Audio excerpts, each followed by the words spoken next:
السلام عليكم. لسه مكملين مع وصفات السحور اللذيذة، ومعايا النهاردة بقى طاسة طعمها تحفة بجد تهبل. جبن كده سايحة فيها وجوسي قوي، هتعجبكم جدا جدا. يلا نشوف الجمال ده بقى اتعمل ازاي، وما تنسوش تعملوا لايك وسبسكرايب وتفعلوا الجرس لو عجبكم الفيديو. انا هنا معايا معلقة سمنة او زبدة، هحطها في طاسة واحط عليها تقريبا معلقة زيت.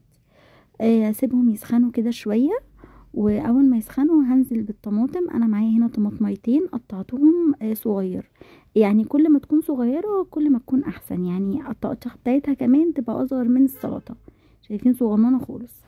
هنزلها بقى عليهم وهقعد اقلب فيها، بس الاول احط البهار بتاعي نص معلقه من الملح والفلفل مخلوطين كده على بعض. نقلب بقى الطماطم والنار بتاعتي متوسطه مش عاليه، وهقلب كمان شوية لحد ما تتهري. انا عايزة الطماطم تكون مهرية خالص، يعني تكون دايبة كده قبل ما احط البيض بتاعي. انا مستخدمة طماطميتين، كل طماطمية تقريبا بتاخد بيضتين، فانا كده هنزل باربع بيضات. هحطهم ومش هقلب خالص، اسيبها كده تشكشك مع نفسها. شايفين الشكشكة دي؟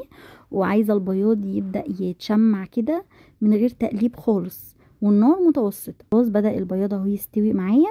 ابدا اقلب الصفار بس لوحده كده وبالراحه قوي.